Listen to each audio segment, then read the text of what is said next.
gracias al grupo de formación eucarística, ¿no, Javier? Sí, grupo de formación. Grupo de formación eucarística, diocesano.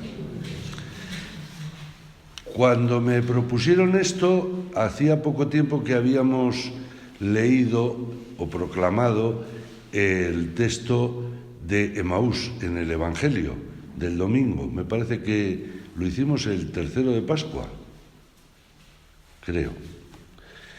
Y entonces me pareció interesante traer a colación el texto y comentarlo. Quien ha estudiado este texto entiende que es una catequesis, la catequesis de Emaús. Y hay 2 puntos, palabra y Eucaristía. Esto lo vamos a tratar después y antes vamos al texto que está a la derecha. De Jesús de Nazaret, profeta poderoso, al Jesús resucitado. Esta catequesis, en principio, está enfocada a descubrir, a cómo descubren unos discípulos a Jesús, que ha muerto de manera ignominiosa y que esperaban otra cosa y resulta que no saben nada de él. Ha habido unas mujeres que... ¿Recordáis el texto de Emaús? Sí. Ha habido unas mujeres que nos sobresaltaron porque habían visto el sepulcro vacío y parece que unos ángeles les anunciaron que había resucitado. Simón, atención al nombre, le designa como Simón y no como Pedro, que también fue allí, vio el sepulcro vacío, pero todo ha quedado ahí. Hace 3 días y todo sigue igual. Era un profeta poderoso y resulta que creíamos que iba a cambiar las cosas, que era el Mesías y nos ha decepcionado. De aquí pasamos a la palabra y la Eucaristía. En este proceso que iremos viendo, resulta que hay un momento en el que se produce el reconocimiento. Por cierto, en San Lucas es muy importante la visión, la vista. Para San Lucas, ver es inteligir, comprender. Cuando se sientan a la mesa y parte el pan, se les abren los ojos y entonces descubren al Jesús resucitado, al Mesías, al Hijo de Dios.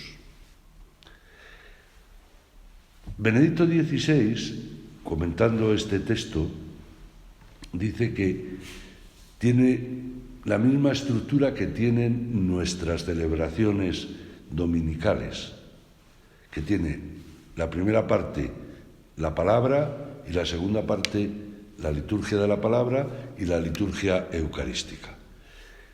Y aquí también da esta impresión. Los exegetas, el exegeta es aquel que ha estudiado profundamente y por medios científicos la palabra de Dios. No están muy de acuerdo, por lo menos a los que he leído yo.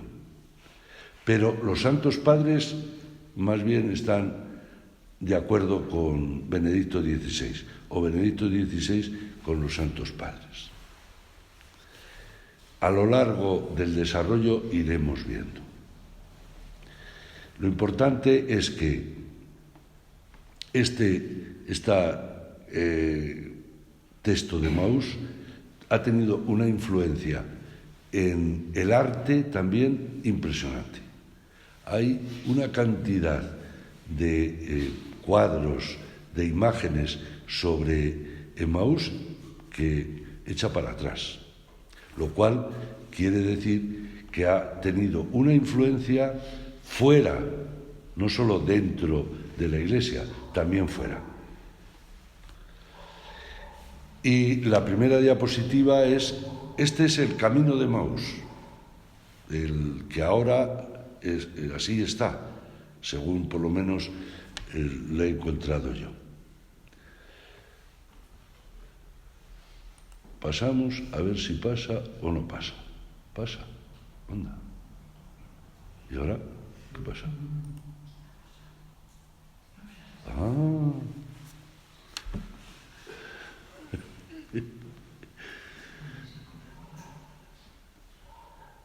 ¿Dónde se encontraba Emaús?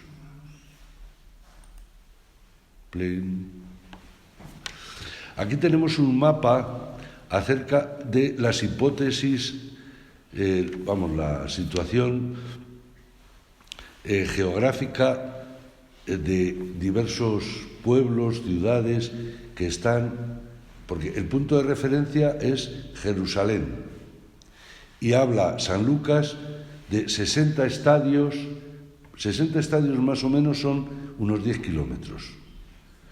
O otras lecturas, otros códices donde se conserva la Sagrada Escritura hablan de 160.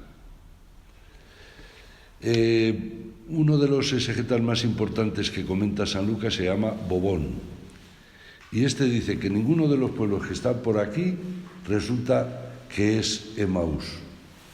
Sin embargo, otros hablan de... Ahí tenemos un círculo azul. Ese círculo azul designa los 10 kilómetros, 10, 11 kilómetros. Tenemos un pueblo que se llama Emaús Qubeibe. Esa es una de las hipótesis, la que la mayor parte se inclinan. El otro es Abu Gos. Y por fin tenemos el Emaús Nicópolis. Ese es el círculo azul designa los 10 kilómetros. El Emaús Nicópolis designa los 160 estadios, con lo cual ya estamos fuera de lo que decía, es decir, más o menos. Muy buenas, doña Carmen. Tome usted asiento. Muy bien. Lo que con esto quisiera subrayar es que estamos ante un texto catequético, pero no es un texto que se haya inventado San Lucas. San Lucas ha tomado elementos históricos previos a él y los ha situado geográficamente, con lo cual nos está indicando que hay en esta catequesis hay elementos reales, elementos históricos.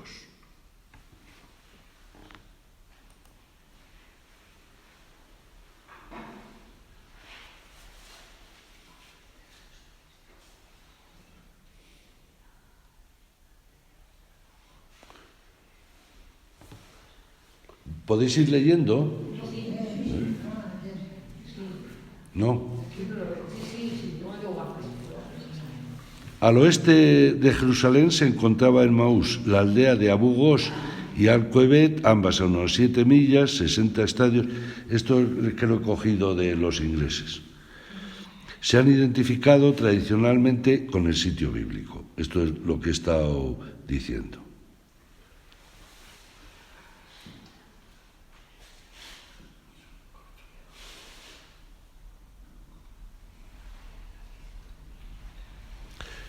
En todo caso, ahí termina el camino de Emaús. Y ahora vamos a ver qué hay en el Emaús Nicópolis. Aquí tenemos,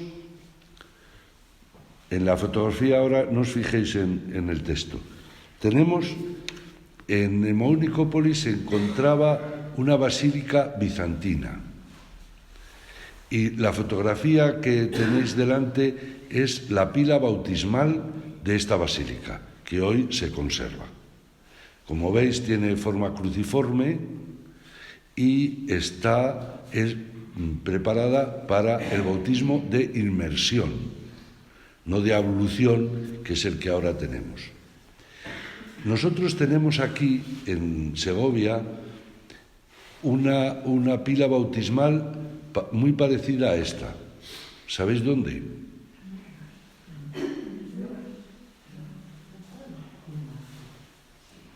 En Las Vegas. Exacto. En Nuestra Señora de las Vegas, que se encuentra situada en el municipio de Santiuste de Pedraza. Pero dentro de Santiuste de Pedraza, como no es común, pero por esa zona sí que es común. Dentro de Santiuste de Pedraza hay diferentes lugares de habitación, diríamos. Uno de los lugares de habitación es Requijada. Dentro del ámbito de Requijada se encuentra Nuestra Señora de las Vegas. Nuestra Señora de las Vegas está posiblemente situada en lo que fue una villa romana. Dentro de esta villa romana se han ido haciendo algunas excavaciones, hipótesis arqueológicas, históricas. Se encontraba un mausoleo y después del mausoleo aparece dentro de la iglesia aparece una pila bautismal para inmersión. Quizás es la única que tenemos en la diócesis y representa uno de los testimonios más antiguos de presencia cristiana. Pero no está muy bien estudiada. Desgraciadamente, en los intereses públicos y de los investigadores actualmente existentes, lo cristiano como el estudio del origen del cristianismo en la historia segoviana no tiene mucho interés. Otro de los lugares que tenemos, que ahora se disputa a de Nuestra Señora de las Vegas la antigüedad, es la Villa de Santa Lucía. La Villa de Santa Lucía está situada en el término de Aguilafuente, también una antigua villa romana. Dentro de esta antigua villa romana se ha descubierto la planta de una iglesia. Se disputa los dos, que estaríamos hablando del año 500, entre el 500 y el 600 después de Jesucristo, en el caso de Aguilafuente. En el de Nuestra Señora de las Vegas no lo tenemos muy claro, pero lo que sí que está claro es que sobre ese mausoleo romano, fuese cristiano o no, enseguida surge el culto cristiano y se mantiene de tal forma que Nuestra Señora de las Vegas es la patrona de la comunidad de Villa y Tierra de Pedraza. Ahora vamos a lo que nos interesa. Se trata, nos encontramos en el texto, de dos discípulos, no dos apóstoles.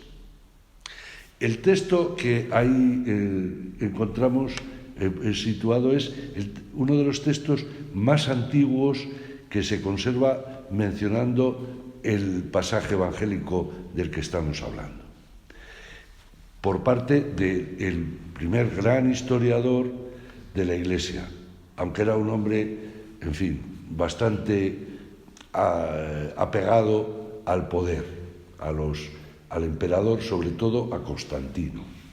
Lo que dijera Constantino estaba bien.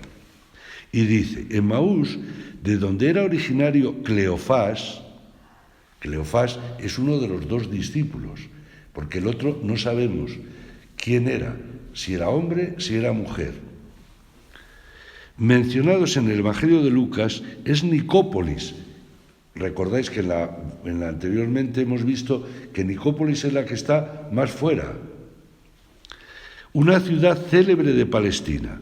Y el historiador es Eusebio de Cesarea en su Onomasticón. El texto data de entre los años 290 al 325 después de Cristo. Esto es lo más antiguo que tenemos. Y nos vamos quedando sobre todo con que se trata de dos discípulos, con lo cual San Lucas lo que está queriendo indicar es que el conjunto de la comunidad de aquellos que habían seguido a Jesús hasta su muerte, y vemos que le dejan solo, están decepcionados, absolutamente decepcionados. No saben por dónde tirar. Y para ellos Jesús ha muerto de manera infame y no se espera nada de él.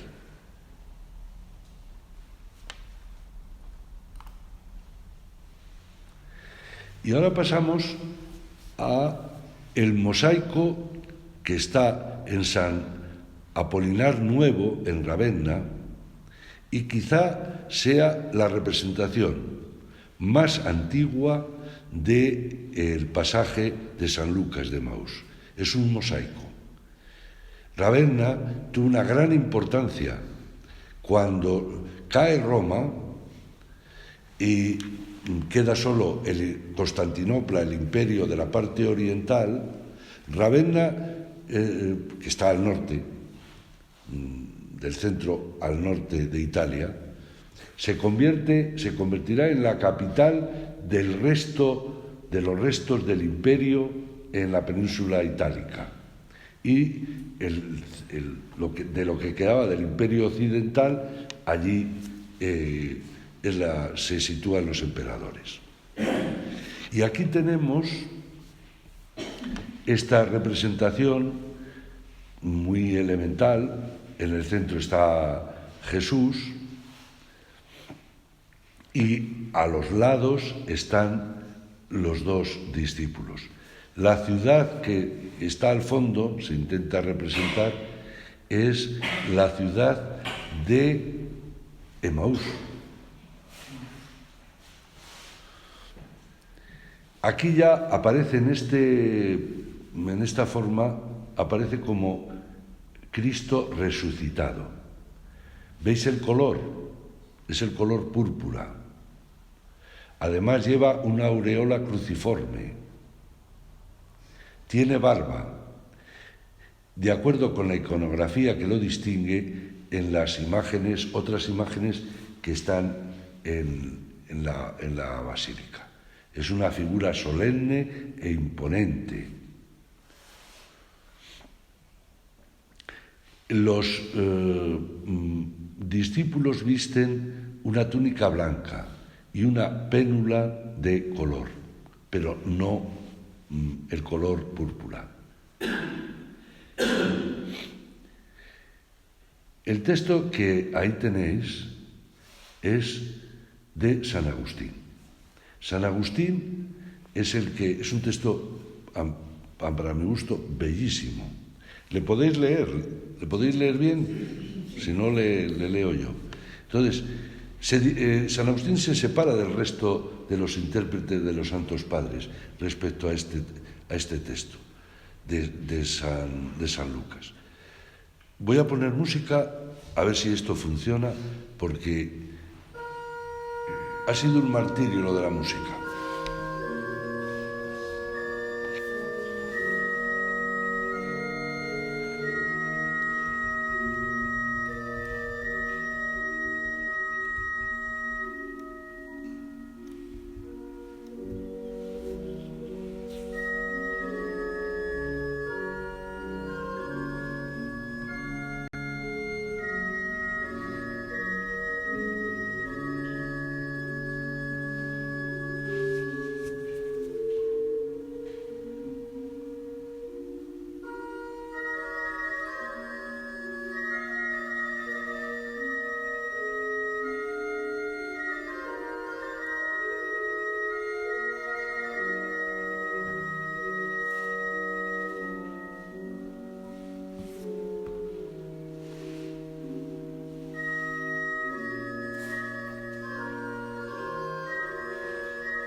acabó.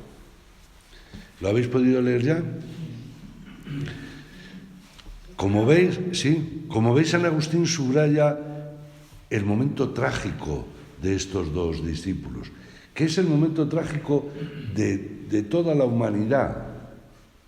Es decir, no le reconocen, y lo hace de esta forma tan bella. San Agustín era un retórico y utilizaba el lenguaje para embelesar y para que a través de muchas veces contraposiciones se descubriera lo que quería decir. Habían perdido la fe y la esperanza.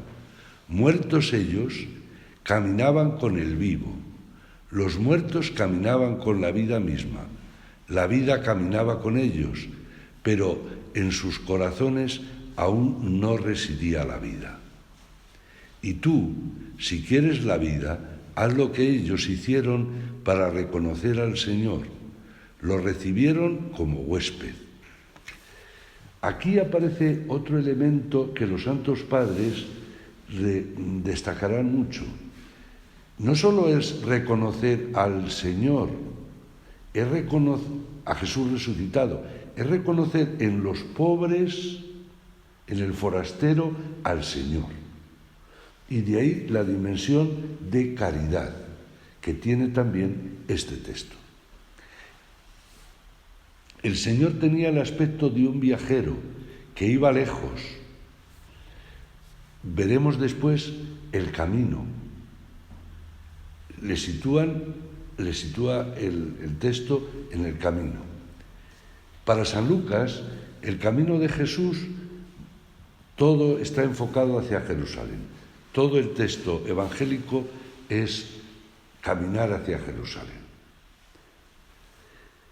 La tierra prometida. Recordamos otro camino, el camino del Éxodo.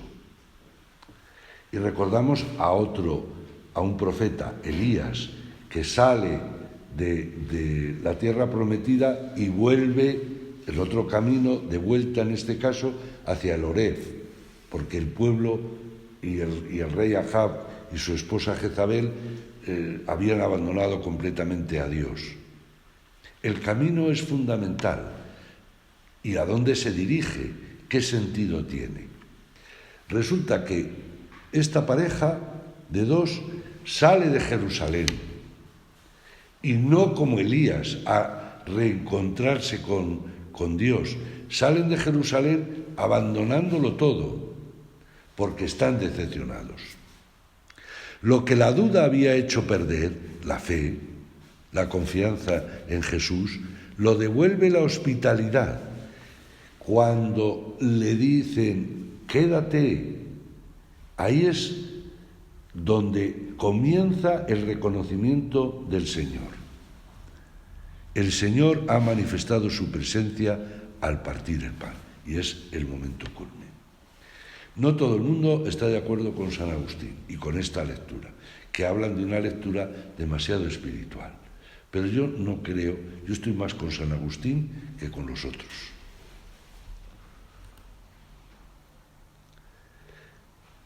Y aquí tenemos otra de las representaciones, esta vez más cercana. Esta representación está en Silos.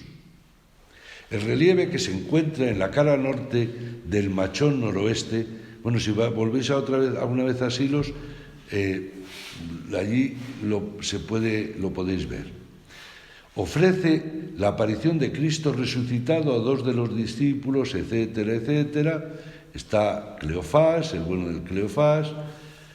Y aquí hay una referencia en Jesús a la condición de peregrino.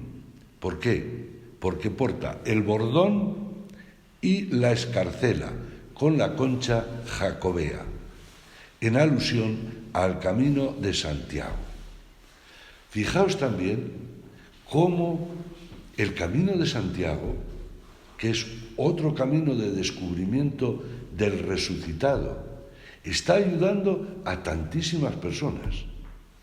Muchos lo inician y lo continúan y a veces dicen, no, si yo el camino de Santiago lo hago, pero no con fe. Pero van encontrándose con el Señor.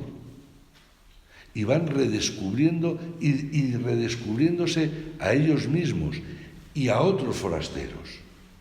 Fijaos la importancia de la, digamos, la teología del camino, la realidad del camino. Y aquí prestad atención a los pies de Jesús. ¿Os dais cuenta que, bueno, cómo los tiene?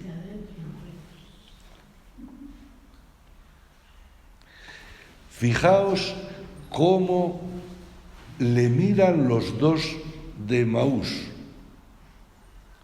Fijaos cómo le va a tocar con la mano el que está más próximo a él. Es el momento de decirle, oye, quédate, pero parece que tiene miedo, que no acaba de... Fijaos también que Jesús se sale fuera del arco, con lo cual está indicando la superioridad, que Jesús es otro, es el otro. Fijaos cómo ha influido en tantas personas y cómo han querido mostrarlo a través de los siglos en el arte.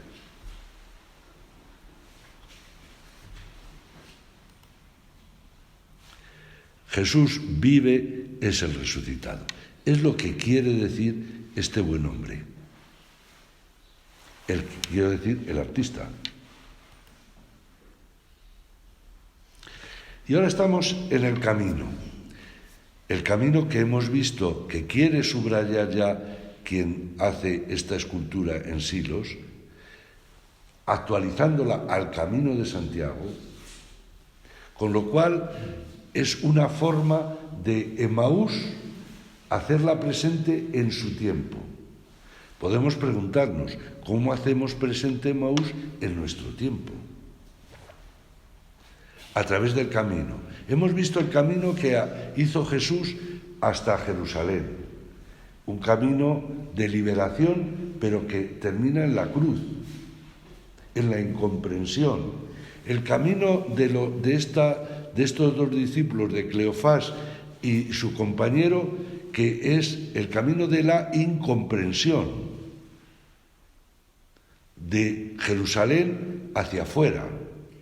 Luego al final harán el camino otra vez a Jerusalén, cuando hayan descubierto quién es Jesús. Y ahora vamos a otra pintura. Esta es Cristo y sus discípulos en el camino de Emaús. Este es de un flamenco. Es una pieza impresionante que ha capturado la atención de los amantes del arte durante siglos. El estilo artístico de la obra es típico del Renacimiento nórdico. Tiene una atención meticulosa a los detalles y se caracteriza por una pintura realista. Tiene una perspectiva muy profunda. ¿Veis lo profunda que es la perspectiva del cuadro? Que lleva al espectador a través de la escena. Los personajes están dispuestos en un camino que se extiende hacia el horizonte, con Cristo en el centro de la imagen y los discípulos a ambos lados. Los colores utilizados en la pintura son ricos y vibrantes. La historia detrás de la pintura es igualmente interesante. La obra representa el momento en que Cristo, bueno, ya lo sabemos, la escena es muy importante para la historia, etcétera, etcétera. Y este cuadro fue adquirido por la reina Isabel II de España en el siglo XIX y actualmente está en el Museo del Prado. Por si vais alguna vez al Museo del Prado, que os suene esta pintura.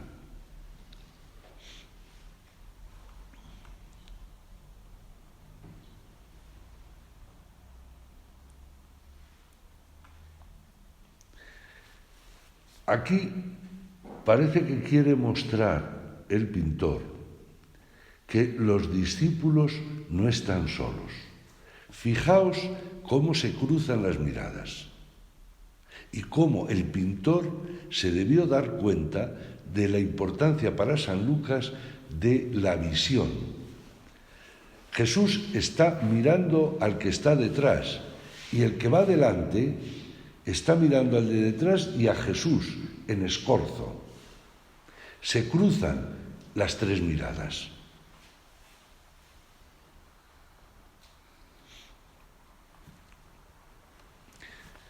Lucas es partidario de la vista tanto como del oído. El ojo representa aquí la inteligencia. Los discípulos ven y deberían comprender, de hecho no comprenden, pero tampoco manifestarán sorpresa alguna cuando Jesús se dirija a ellos. Es decir, en este momento, el autor del cuadro ha querido representar cuando los discípulos se van dando cuenta de quién es ese Señor que se ha acercado a ellos y se ha metido en su camino.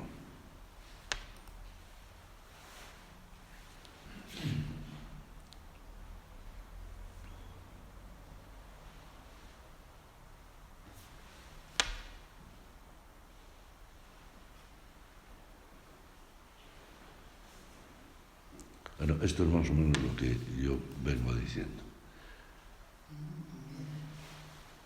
Este cuadro es del siglo XVI, de un pintor que se llama Lelio Orsi. Sitúa el episodio en una tarde, el episodio de Emaús, en una tarde nublada. Ráfagas de luz atraviesan nubes negras, proyectando un brillo sobrenatural. Un discípulo se abrocha el cinturón, mientras el otro se retuerce las manos con angustia, mientras Cristo en el centro explica las profecías. El pequeño jilguero en la esquina inferior, ¿veis el jilguero? Abajo. En la esquina inferior, ¿lo veis por aquí? Es un símbolo común de la pasión. Pajarito. Yo no sé si lo puedo señalar yo con el puntero. ¿Se ve? Sí, pues enséñaselo. Ahí. Ahí está el jilguero. El pequeño jilguero en la esquina inferior derecha es un símbolo común de la pasión. La pintura data alrededor de la segunda mitad del siglo XVI. Aquí lo que intenta mostrar el pintor es cuando están hablando. De hecho, no tenían fe en él, pero estaban hablando de él. El Señor, por tanto, se les apareció. De esta manera el Señor representó exteriormente lo que estaba sucediendo en ellos interiormente, ante los ojos de sus corazones, porque interiormente lo amaban y al mismo tiempo dudaban de Él. Por tanto, el Señor les estaba exteriormente presente y al mismo tiempo todavía velada su identidad. Como hablaban con Él, les mostró ya su presencia, pero como dudaban de él, les ocultó la apariencia, por lo que podrían haberlo reconocido. Esto lo dice un señor que se llamó San Gregorio Magno, que es otro de los comentaristas de este texto.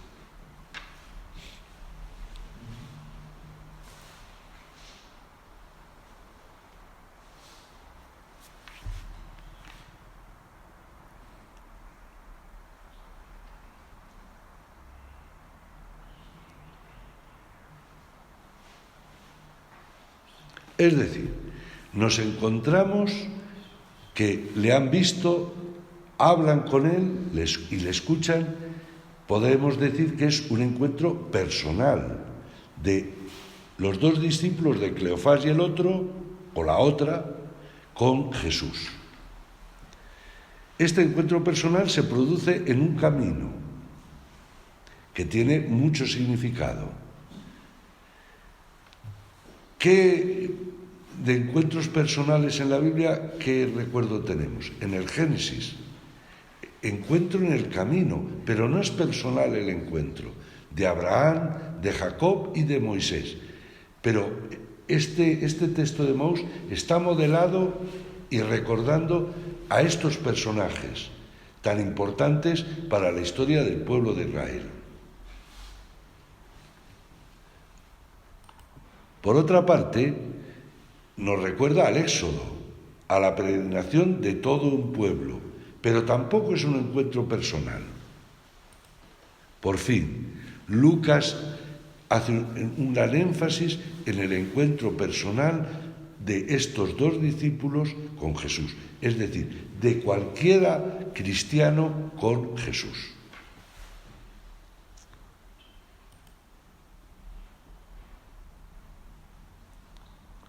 Y ahora nos encontramos con otro pintor, Altobello Melone, también del siglo XVI.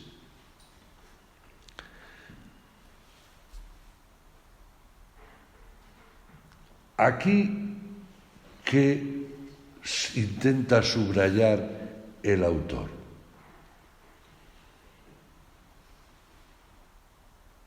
La duplicidad de la palabra peregrino.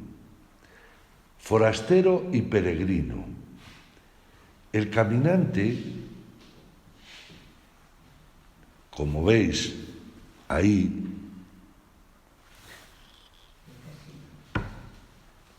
se queda atrás y es él el que pone la mano, el que lleva la vara. Viene otro señor anciano que levanta la mano y por fin otro que está delante.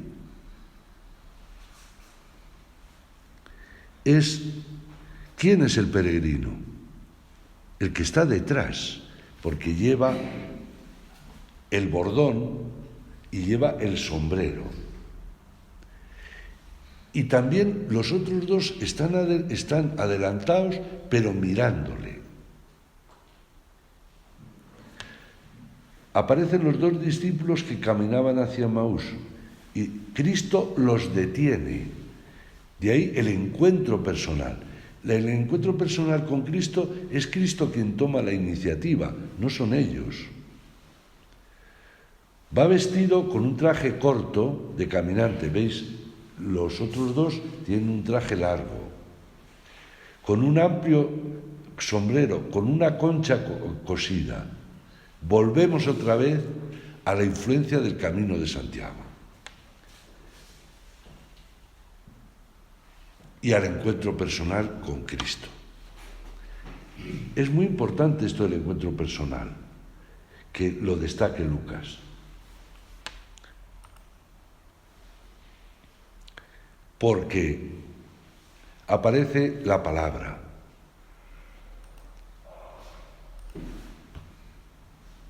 Jesús abre la mente para comprender las Escrituras o abre las Escrituras para comprender la historia de la salvación.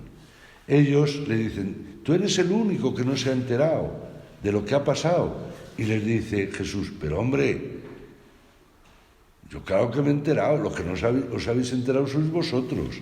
Y entonces les dice, se tenía que cumplir las Escrituras. ¿Y qué aparece aquí?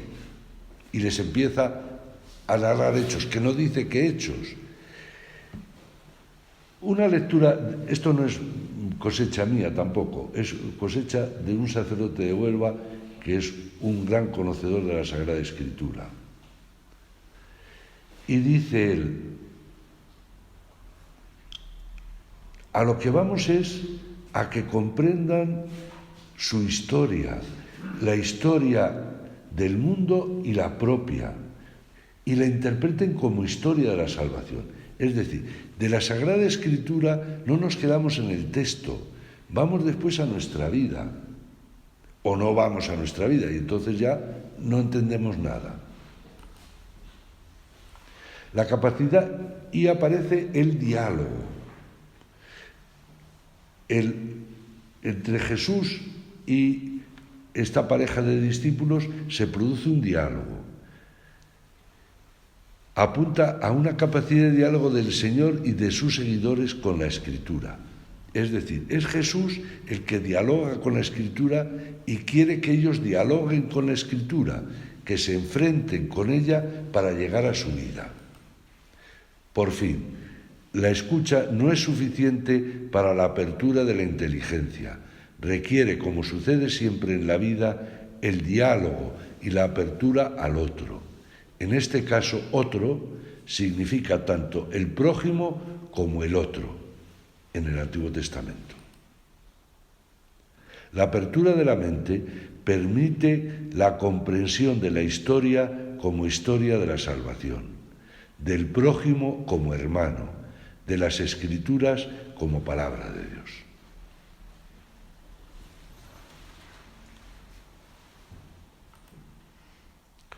Y ahora pasamos a un cuadro de Velázquez. Velázquez tiene dos cuadros que los vamos a ver.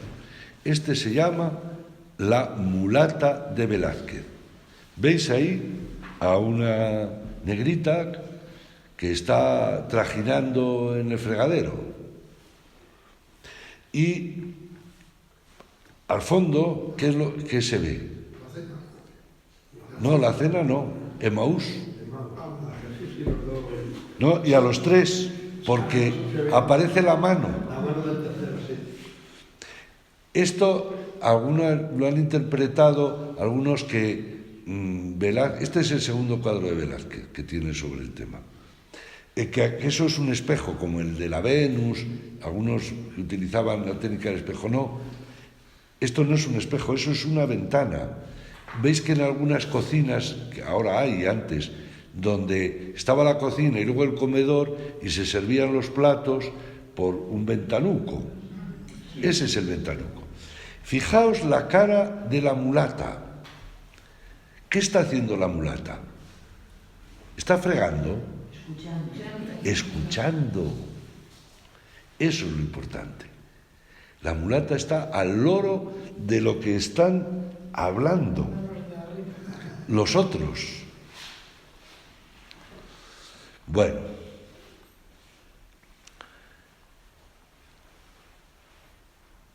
dice, este está en Irlanda, este cuadro, y el hijo del que luego le regalaba la Galería Nacional de Irlanda. Dice, quisiera señalar que el cuadrito de la esquina no es una pintura ni un espejo, sino una ventana o abertura similar en la pared a través de la cual se ve a Cristo con uno de sus discípulos en la cena de Emaús. Es obvio que la moruna, moza de cocina, está escuchando la conversación en vez de hacer su trabajo. Singular importancia adquiere también la presencia emocionada y presentida del resucitado en la Escritura y en la palabra, presencia que ha de llevar a los creyentes a comprender los acontecimientos de nuestra vida personal y social desde la palabra de Dios. Ese es el objetivo del diálogo, de ver la historia como la historia de la salvación y a poner en el centro de nuestra espiritualidad el Evangelio. El Evangelio en la vida cotidiana, que es lo que intenta hacer Velázquez. Es decir, tiene mucha importancia lo que están hablando allí, pero tiene más importancia lo que escucha la mulata, la criadita, porque está llegando a todo hombre. La mulata representa, Velázquez lee el texto y dice, estos dos discípulos sí, pero ¿los dos discípulos representan a la humanidad? No, para él no. La mulatita es la que representa a toda la humanidad. ¿Cómo llega la resurrección de Cristo a todo hombre? No solo a los discípulos. Y a todo hombre casi como esclavo, porque esta posiblemente para Velázquez fuese una esclava.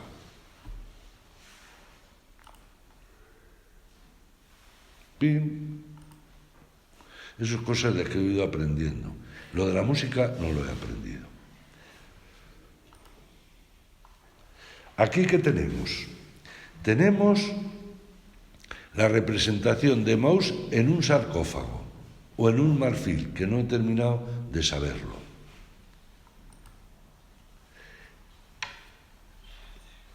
Si es un sarcófago, como es mi hipótesis, el viviente nos hace compañeros de los sufrientes. ¿Quién es el que sufre más? Al final, el que ha muerto. Incluso acompaña a Jesús al que está en el sarcófago. ¿Veis lo bien que está representado? Pero fijaos que Jesús está yendo en el sentido contrario. En la primera parte de la escena, la más grande, tienen vuelta la cabeza los dos a Jesús y Jesús vuelta la cabeza de él. Ellos, con el que está más cercano a la ciudad, le dicen, quédate con la mano. Y luego al final está la representación de cuando se sientan. Emaús, compañeros de camino de las víctimas de nuestro mundo.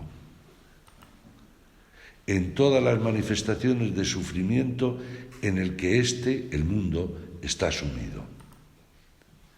Testimonio con su solidaridad de que el viviente, es decir, Jesús resucitado, se hace presente en medio del dolor de la humanidad. ¿Esto a qué nos lleva? Ya hemos andado el camino y estamos llegando a la ciudad. Y es una oración. Es la oración suplicante de los discípulos. Es el inicio de la comprensión del misterio que acerca de él, de Jesús, contienen las Escrituras, después del diálogo, después de ir comprendiendo su historia personal como historia de la salvación. En este texto la súplica es la expresión de un deseo o de una necesidad apremiante. Al mismo tiempo, la pintura capta la tristeza de los discípulos tras la crucifixión y su incapacidad inicial para reconocer a Jesús. Pero aquí lo que vemos es la plegaria y la insistencia, lo de apremiante. ¿Dónde vemos lo de apremiante? Fijaos que en el de nuestra derecha le está cogiendo con la mano en el brazo, y el de la izquierda, y el de la derecha está como en actitud orante. Es casi una oración. Esta pintura procede de un movimiento que hubo al principio del siglo XIX de pintura que se llamó el de los nazarenos, llamados así porque entendían que la pintura religiosa tenía que partir de la oración.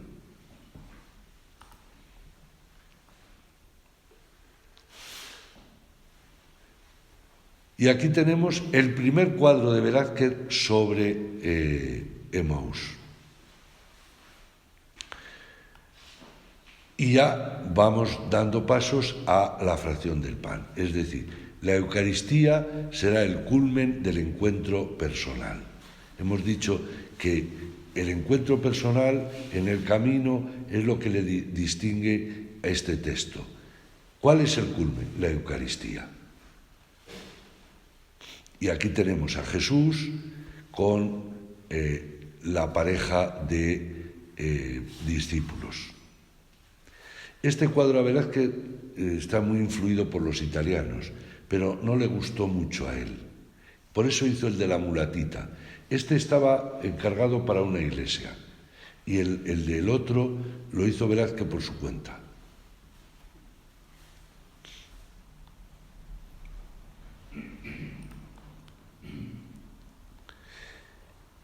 La fracción del pan será también muy conocido este texto por el momento del reconocimiento de Jesús. Aquí tenemos una de las representaciones más antiguas de la Eucaristía, llamada Fratio Panis, la fracción del pan, este fresco, que se encuentra en la capilla griega de las catacumbas de Priscila en Roma. Estamos en el siglo II. Representa a 7 personas sentadas a una mesa, 6 hombres y una mujer. Se encuentra sobre el arco que cubre la hornacina del altar donde se celebraba el sacramento de la Eucaristía. Se observa una figura barbuda sentada algo apartada en un extremo de la mesa. Sostiene un pequeño trozo de pan con los brazos extendidos, como si lo estuviera partiendo. Sobre la mesa, justo delante de él, hay una copa con 2 asas. Más adelante se encuentran 2 platos grandes, uno con 2 peces y el otro con 5 panes. En los extremos izquierdo y derecho se ven cestas llenas de pan, 4 en un extremo y 3 en el otro. Entre los primeros cristianos y las comunidades apostólicas era tan importante el gesto de partir el pan que fue el que le dio nombre a la Eucaristía. Y tenemos bastantes textos donde esto aparece, sobre todo en San Pablo. Os vais dando cuenta que aquí se unen la multiplicación de los panes con la Eucaristía, si es que está partiendo el pan, con otra forma de mostrar Emaús.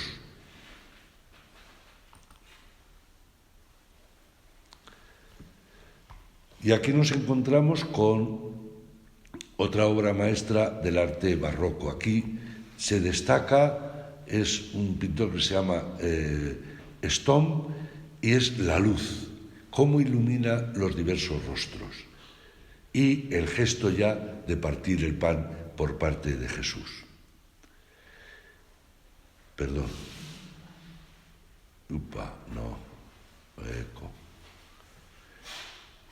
En Lucas 24:30 quedan descritos todos los gestos eucarísticos que permiten reconocer e identificar al Jesús de la vida, el crucificado y resucitado como la realidad visible del Dios invisible.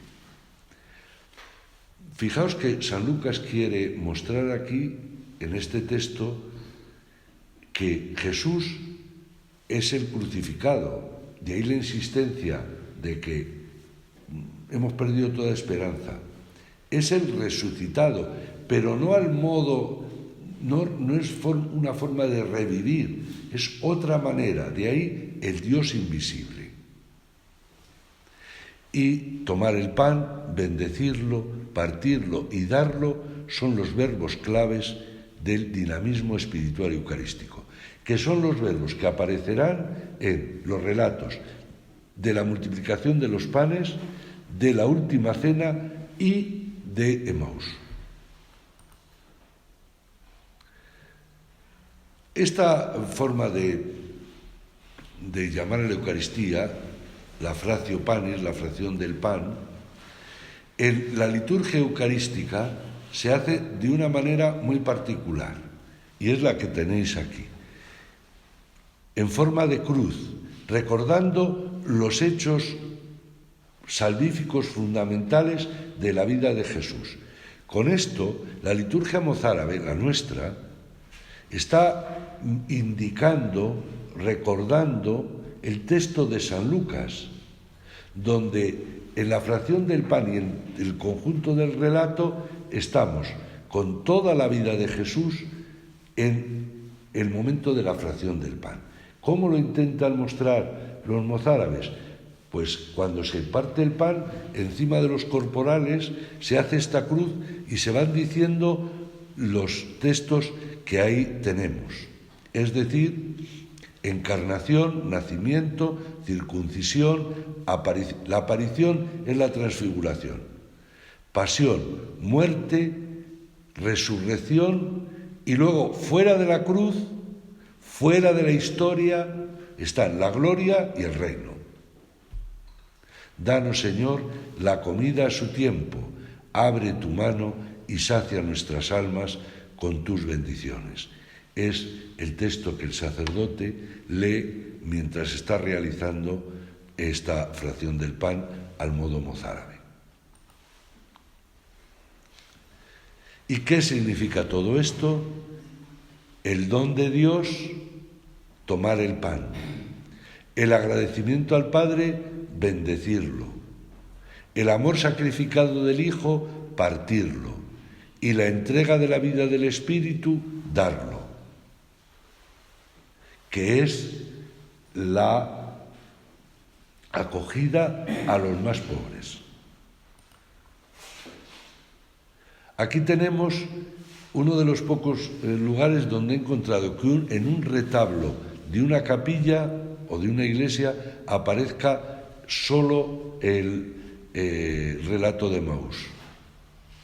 El memorial del Señor que se entrega de su pasión, muerte y resurrección, aquello que Jesús ha ido desvelando con su palabra a través del diálogo, ellos han ido intuyendo quién es Jesús.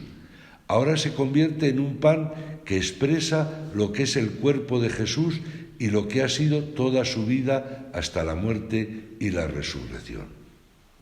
Hemos perdido en nuestras Eucaristías mucho con esto de los cantos de la bendita paz, que parece que se prepara un revuelo tremebundo.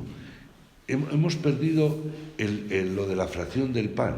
Y dice la Institución General del Misal Romano de Pablo VI, nos dice que el gesto de la fracción del pan sirvió para denominar a la Eucaristía, tiene una finalidad práctica y manifiesta la unidad de los fieles.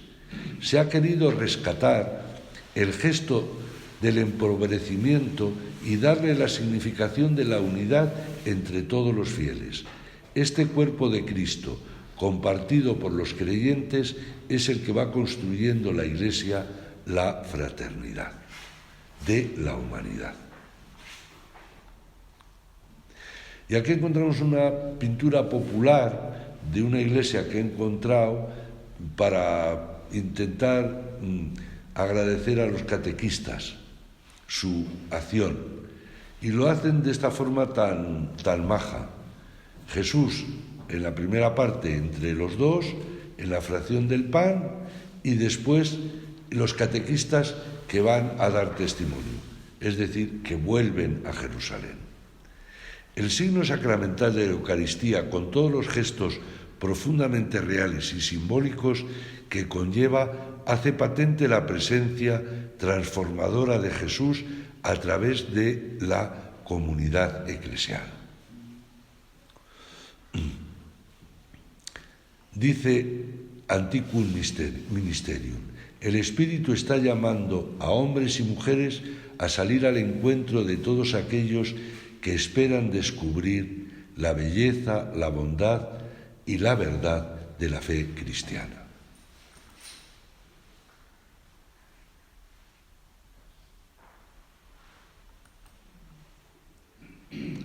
El invisible se hace visible en cada cristiano, no solo en la comunidad, sino en cada uno de nosotros. El cuadro que vamos a ver ahora es El Camino de Maús de Janet Brox-Gerloff.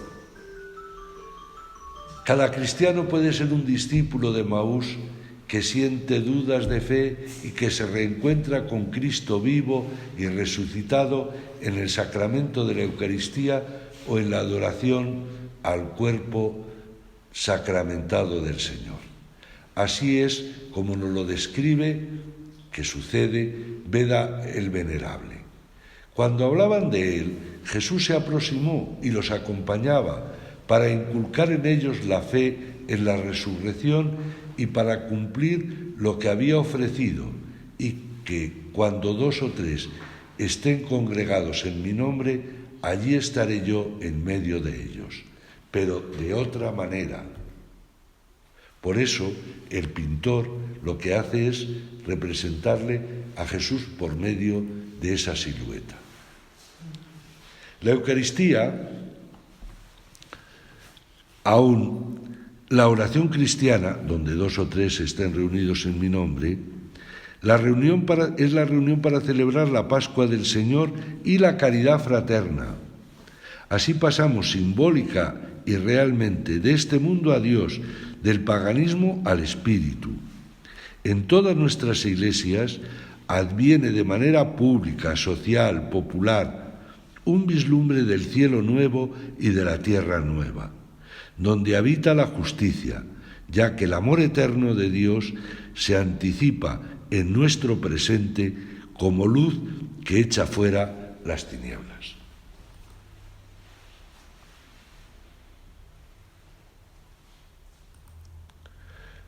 ¿Qué nos dicen los padres de la Iglesia sobre Emaús? Pues lo que ahí encontráis.